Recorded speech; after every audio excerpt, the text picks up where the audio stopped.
A respected figure from Europe's elite basketball scene is stepping into a powerful role in Boston, and hardly anyone is talking about what it really means for the Celtics. Drew Nicholas, a two-time Euroleague champion with Panathinaikos and one of the most accomplished American guards to dominate overseas, is now the new executive director of player personnel in Boston. But here's the real story behind the headline. Nicholas didn't just win in Europe. He built a reputation as a strategic mind, a leader in locker rooms filled with international stars, and a player who understood systems deeply rooted in fundamentals and high IQ basketball. After retiring, he didn't disappear. He climbed the NBA scouting ranks, earning his stripes with the Nuggets, and most recently with the Nets. Now, Brad Stevens brings him in not just for talent evaluation, but for something bigger. Why would Boston bring in a former European star now, after a finals run with a title window wide open and one of the most complete rosters in the league? What is it about Nicholas's background that fits exactly into what the Celtics are building next? There's more to this than meets the eye. Nicholas arrives with a vision shaped by years of navigating international talent, spotting undervalued gems before they hit the NBA radar, and understanding how to build cohesive teams from global pieces. In a league where overseas talent is becoming the secret weapon of contenders, this hire might be Boston's most underrated move of the offseason. While the spotlight stays on players, the Celtics are quietly reinforcing their foundation with a mind that has seen the game through a different lens and succeeded at every level. If you think this is just about scouting, think again. Boston might be cooking something nobody saw coming. Forget everything you think you know about this offseason. The Celtics aren't just reshuffling the deck. They're silently plotting a move that could flip the Eastern Conference upside down. According to trusted sources like Mark Stein and Brian Windhorst, Boston is actively shopping Anfernee Simons, the explosive scorer they just acquired from Portland. At the same time, they're reportedly kicking the tires on one of the most controversial names in modern basketball, Ben Simmons. Yes, that Ben Simmons. This isn't a desperate move, it's a strategic reset. Simons, while undeniably skilled with nearly 20 points and 5 assists per game last season, simply doesn't align with the defensive blueprint that defines Joe Mazzulla's Celtics.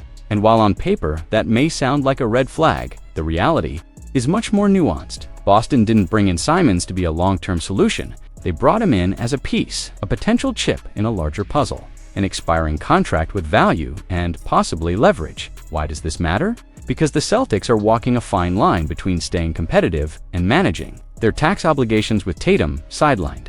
Jason Tatum's Achilles injury has removed the franchise centerpiece from the 2025-26 equation. But that's exactly what opens the door for bold experiments, without the suffocating pressure of championship poor-bust expectations. Boston doesn't need to win 60 games next season. They need to learn. They need to build. They need to take calculated risks with upside that can pay off just in time for Tatum's return. Enter Ben Simmons, a defensive savant, a former All-Star, a 6'10" forward who, when healthy and confident, warps the geometry of the court. He's been mocked, written off, and publicly humiliated, but now he's potentially available at the lowest cost of his career. In Boston, with one of the league's most respected medical staffs and a culture rooted in accountability, might just be the perfect place for a quiet resurgence. This is not about what Simmons was, it's about what he could still become. Boston doesn't need him to carry a team, just to rediscover his niche, to defend, to facilitate, to be a low-risk, high-reward wildcard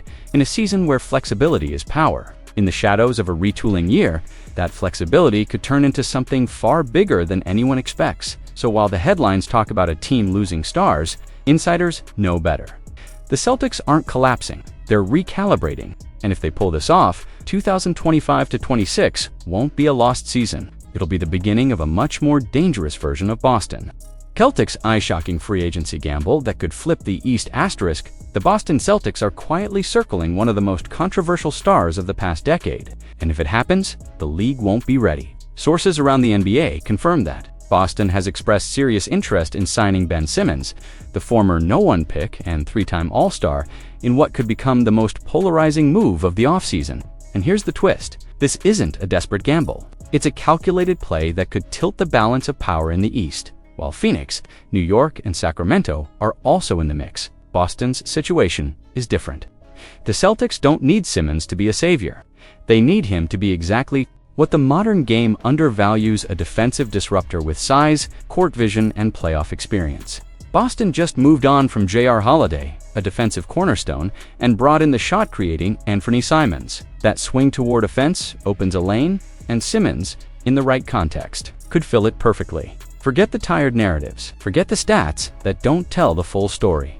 Simmons may not be putting up 20 a night, but his physical tools and defensive instincts haven't vanished. He's still 6'10", still a gifted passer, and still a nightmare for opposing scorers on the perimeter. Even last season, splitting time with Brooklyn and the Clippers, he impacted the game in ways that don't show up in the box score. In 22 minutes a night, he averaged 5.6 assists and guarded multiple positions, and that was in a limited role. Now imagine that presence in Boston's system. Imagine Simmons playing off Derek White and Jason Tatum, switching everything, pressuring the ball, turning missed shots into transition opportunities. The Celtics wouldn't be asking him to shoot threes or be the primary option. They'd be asking him to do what he does best: disrupt, distribute, and defend. This is about finding value in chaos. It's about unlocking a version of Simmons that only a contender with a strong identity can handle. Boston has that identity, and they have the locker room strength to integrate a player who once stood toe-to-toe with MVPs. The league thought Simmons was done. Boston might be about to prove otherwise. And if it works, this low-risk move could become one of the most terrifying advantages any contender has heading into the 2025 playoffs.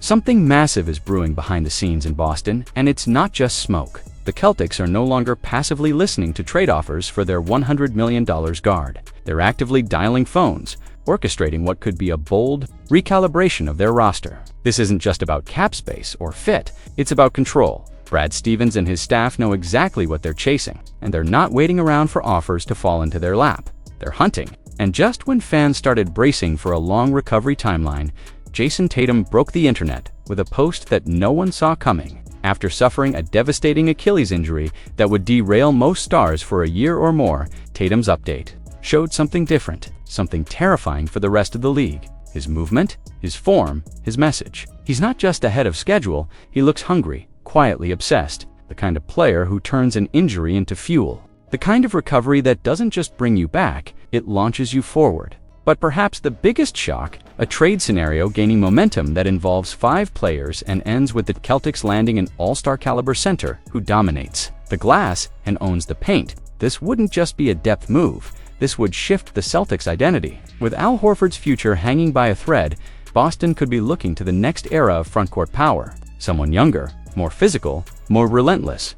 Someone who turns second chance points into wins. And if this trade goes down, it won't be just a roster change. It could be the final piece of a title formula that's been years in the making. Boston isn't done building. They're not satisfied with being great. They're planning for something bigger.